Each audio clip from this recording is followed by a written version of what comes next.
प्यारे बच्चों, आसान साइंस के इस खूबसूरत से चैनल पर आपका इस्तकबाल और खैर मकदम है। हालांकि इससे पहले के क्लास में हम लोग पढ़ चुके हैं प्राणी संपोषण, मृतजीवी पोषण और परजीवी पोषण, लेकिन आज हम उसके कुछ एग्जाम्पल के माध्यम से समझने की कोशिश करेंगे कि मृतजीवी पोषण के क्या क्या उदाहरण हैं, प्राणी संपोषण के क्या क्या उदाहरण हैं और उसके साथ साथ परजीवी पोषण के क्या क्या उदाहरण हैं।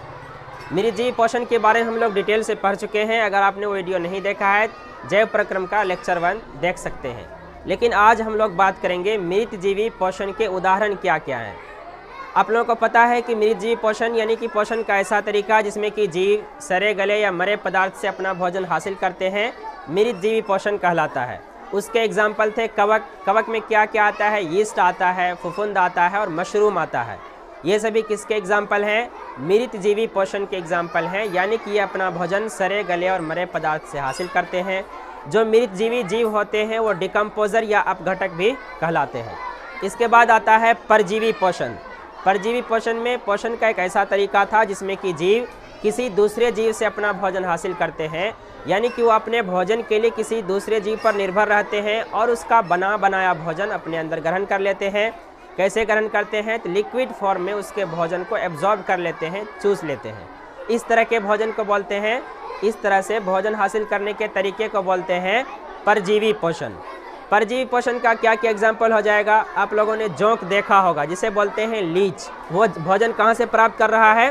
उसके ब्लड को क्या करता है? सक करता है, किसी दूसरे पे निर्भर रह रहा है, दूसरे का बना बनाया भोजन ले रहा है, इसलिए उसको क्या बोलते हैं? पैरासाइट। उसके अलावा जू देखे हो? जू मतलब होता है ढीला। ढीला जिसे देहात की भाषा में बोलते हैं, ढीला होता है ना। ढीला क्या करता है? अपना भोजन बनाता है? नहीं, आपके सर के अंदर जो बाल है, बाल के जड़ में रहते हैं। इसके अलावा अगला मिसाल है, आप लोग खटमल देखे होंगे। देखे खटमल? खटमल बहुत खतरनाक होता है। परजीवी पोषण का अगला एग्जाम्पल है जिसे बोलते हैं टीक, किलनी या खटमल। उसके अलावा अमरबेल, ये भी एक तरह का क्या है? परजीवी है, एक तरह का प्लांट है। जो इसके अलावा कुछ कृमि है, यानी कि वर्म है, जो पीता कृमि जिसे बोलते हैं टेप वर्म। उसके अलावा गोल कृमि है ना, राउंड वर्म। ये सभी कृमि हैं जो कि किसके एग्जाम्पल हैं? पैरासिटिक न्यूट्रिशन के एग्जाम्पल हैं, यानी कि ये सभी पैरासाइट हैं जो कि अपने भोजन किसी दूसरे जीव से प्राप्त करते हैं और उसको नुकसान भी पहुंचाते हैं। अगला है प्राणी संपोषण, यानी कि जिसमें जीव ठोस या तरल रूप में डायरेक्ट भोजन को ग्रहण करते हैं और वो अंदर जाके उसको पचाने का काम करते हैं, उसे बोलते हैं प्राणी संपोषण या होलोजोइक न्यूट्रिशन। इसके एग्जाम्पल क्या क्या हैं? सांप हो गया और उसके अलावा गिरगिट हो गया, यानी छिपकली, और उसके साथ साथ मेंढक है, अमीबा है, मनुष्य है। ये सभी किसके एग्जाम्पल हैं? प्राणी संपोषण के एग्जाम्पल हैं। होलोजोइक न्यूट्रिशन होता है इसमें। इसके अलावा रैकून एक जीव का नाम है जो कि मरे हुए खरगोश को खाता है। किसको खाता है? जिंदा खरगोश उसको खाने दोगे तो नहीं खाएगा। कोई अगर खरगोश को मार के गया, मरा हुआ रेबिट है, डेड रेबिट है, तो वो रैकून ऐसा जीव है जो उसी को खाएगा। अब इसके बाद आता है कि जो प्लांट हैं या जो स्वपोषी जीव हैं वो अपना भोजन कैसे तैयार करते हैं। जो स्वपोषी जीव होते हैं वो अपना भोजन खुद से तैयार करते हैं। अब यहीं पे एक डिटेल से क्वेश्चन आता है कि फोटोसिंथेसिस क्या है, यानी कि प्रकाश संश्लेषण क्या है। देखो, जो स्वपोषी पौधे होते हैं, यानी कि जितने भी हरे पौधे हैं वो स्वपोषी हैं, और ब्लू ग्रीन अलगी या नील हरित शैवाल ये किसके एग्जाम्पल हैं? स्वपोषी के एग्जाम्पल हैं। अब बात आती है कि स्वपोषी जो जीव हैं वो अपना भोजन किस तरीके से बनाते हैं, किस तरीके से तैयार करते हैं। स्वपोषी भोजन अपना तैयार करते हैं एक प्रक्रिया द्वारा। उस पूरी प्रक्रिया का नाम है प्रकाश संश्लेषण। क्या नाम है? प्रकाश संश्लेषण, फोटोसिंथेसिस। फोटो का मतलब लाइट, सिंथेटिक मतलब सिंथेसिस करना, यानी कि लाइट एनर्जी की मदद से वो क्या करते हैं? अपना भोजन तैयार कर लेते हैं, उसे ही बोलते हैं फोटोसिंथेसिस। अब बात आती है कि फोटोसिंथेसिस का डेफिनेशन क्या है। इसको अगर सिंपल शब्दों में समझो तो वे सारी प्रक्रिया या वे पूर्ण क्रिया जिसके जरिए पौधे अपना भोजन तैयार करते हैं, उसे ही बोलते हैं प्रकाश संश्लेषण। क्या बोलते हैं उसको? प्रकाश संश्लेषण, यानी कि फोटोसिंथेसिस। अब बात आती है कि प्रकाश संश्लेषण की प्रक्रिया कहाँ होती है? प्रकाश संश्लेषण की प्रक्रिया होती है पौधों की पत्तियों में।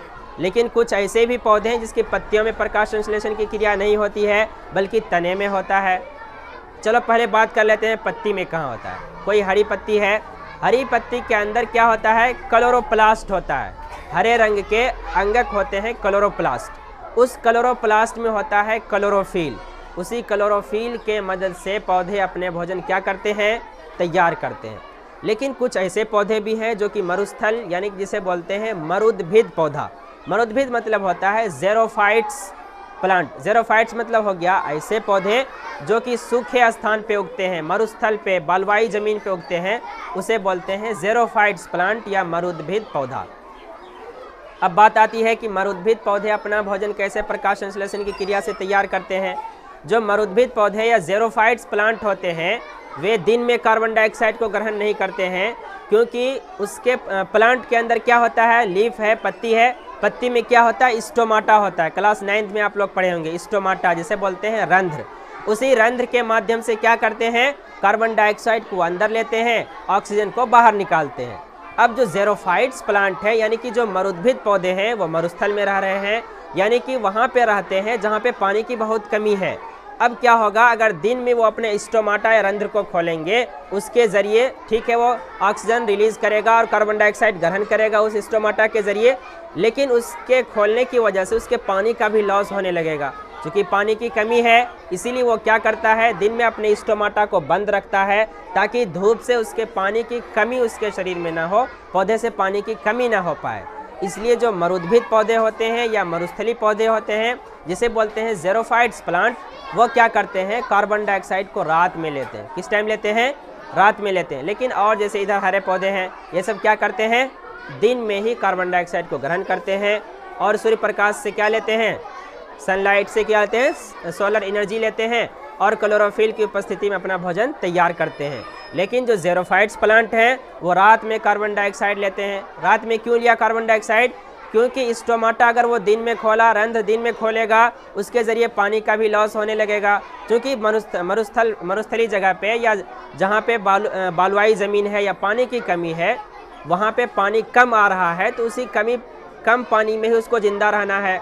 अब ज़्यादा से ज़्यादा पानी को लॉस कर देगा तो क्या हो जाएगा, पानी की कमी हो जाएगी। से मरुस्थली पौधे क्या करते हैं, पानी को बचाने के लिए दिन में अपना रंध्र या स्टोमाटा नहीं खोलते बल्कि रात में खोलते हैं। जब अंधेरा हो जाता है उस टाइम पे पानी का लॉस कम होता है, क्योंकि धूप रात में नहीं होती है, इसीलिए रात में स्टोमाटा खोलते हैं, उससे कार्बन डाइऑक्साइड लेते हैं और प्रकाश संश्लेषण की क्रिया करते हैं। अब बात कर लेते हैं फोटोसिंथेसिस का क्या डिफिनेशन है, क्या परिभाषा है। प्रकाश संश्लेषण वह प्रक्रिया है जिसमें पौधे सूर्य के ऊर्जा का यानी कि सनलाइट से सन की एनर्जी का उपयोग करते हुए क्या करते हैं, सरल अकार्बनिक अणु, सिंपल इनऑर्गेनिक सब्सटेंस। अब बात आती है कि सरल अकार्बनिक अणु क्या है। यहाँ पे सरल अकार्बनिक अणु का मतलब जैसे कि कार्बन डाइऑक्साइड और जल, इसकी मौजूदगी में, और पत्ती के अंदर क्या मौजूद है, क्लोरोफिल मौजूद है। इन सभी चीज़ों की मौजूदगी से क्या करते हैं, ये अपना भोजन तैयार कर लेते हैं, कार्बनिक अणु के रूप में बना लेते हैं। और वो कार्बनिक अणु क्या है, ग्लूकोज है, कार्बोहाइड्रेट है। इसी पूरी प्रक्रिया को कहते हैं प्रकाश संश्लेषण। यानी कि प्रकाश संश्लेषण एक ऐसी प्रक्रिया है जिसमें पौधे सूर्य प्रकाश से यानी कि सनलाइट से लाइट एनर्जी का इस्तेमाल करते हुए, और उसके अंदर क्या है, जड़ से वो क्या खींचते हैं, जल खींचते हैं, और पत्ती के अंदर क्लोरोफिल मौजूद है, और स्टोमाटा के ज़रिए कार्बन डाइऑक्साइड वायुमंडल से ग्रहण करते हैं। इन सब की मौजूदगी में वो क्या करते हैं, अपना भोजन कार्बनिक अणु के रूप में बनाते हैं, यानी कि ऑर्गेनिक सब्सटेंस के रूप में बनाते हैं। उसे ही कहते हैं प्रकाश संश्लेषण। अब कार्बनिक अणु के रूप में क्या बनाते हैं वो, कार्बनिक अणु के रूप में बनाते हैं ग्लूकोज, कार्बोहाइड्रेट या ग्लूकोज का निर्माण करते हैं। किससे निर्माण किए, सरल अकार्बनिक अणु जैसे कि कार्बन डाइऑक्साइड और जल। और सूरज से क्या लिया, प्रकाश क्या लिया, सूरज से प्रकाश ऊर्जा, लाइट एनर्जी का इस्तेमाल किया। और यहाँ पे पत्ती में क्या मौजूद था, क्लोरोफिल मौजूद था। जड़ से क्या खींचा, जल खींचा। और स्टोमाटा के ज़रिए वायुमंडल से क्या लिया, कार्बन डाइऑक्साइड। इन सब चीज़ के मिला के वो क्या बनाते हैं, अपना एनर्जी बनाते हैं ग्लूकोज के रूप में, जो कि क्या है, एक ऑर्गेनिक सब्सटेंस है। यानी कि इनऑर्गेनिक सब्सटेंस से ऑर्गेनिक सब्सटेंस बना रहे हैं। अब देखो जो पौधा होता है ना, प्रकाश संश्लेषण तो कर लिया, भोजन बना लिया, भोजन तैयार कर लिया, लेकिन उस टाइम पे इकट्ठे जितना भोजन बना है, पूरे भोजन की जितनी न्यूट्रिशन उसे हासिल हुई है, अगर पौधे को उतनी ज़रूरत नहीं है, पौधा क्या करता है, मंड के रूप में उसे स्टोर कर लेता है। मंड के रूप में क्या कर लेता है, स्टोर। जैसे कि धान का मौसम आता है, सभी लोग चावल कुटा के रख लेते हैं ताकि साल भर क्या आ सके, काम आ सके।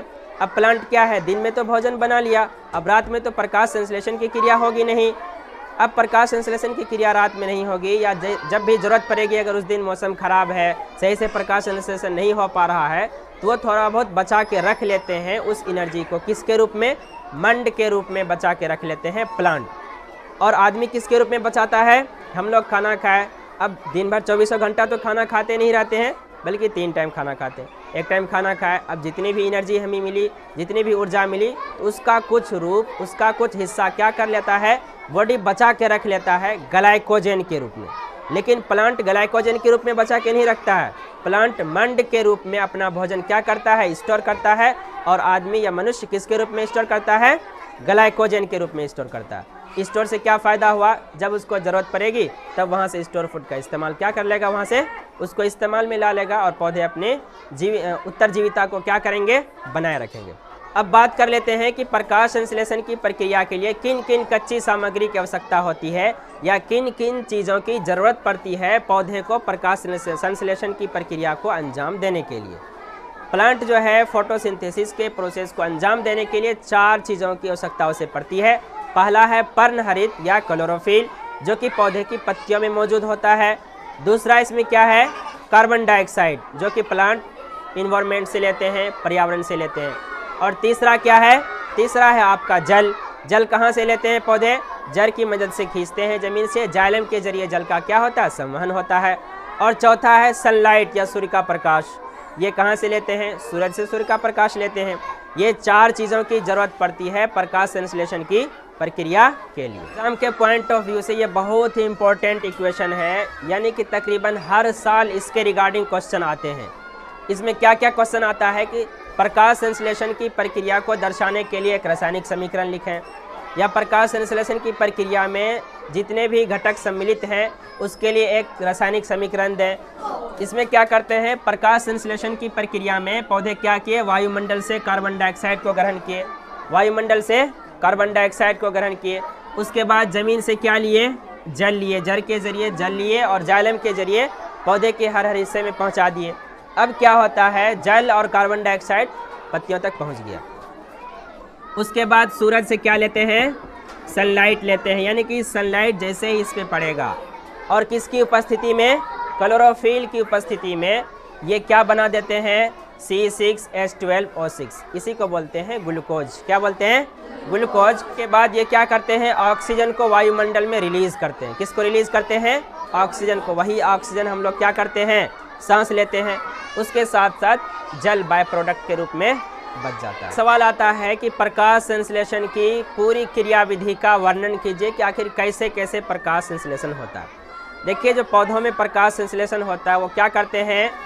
सूर्य की विकिरण ऊर्जा का उपयोग करते हैं। कौन सी ऊर्जा का उपयोग करते हैं? विकिरण ऊर्जा का, रेडिएशन एनर्जी का। अब बात आती है क्या है विकिरण ऊर्जा? विकिरण ऊर्जा का मतलब होता है कि सूर्य के अंदर जो गर्मी है, क्या है?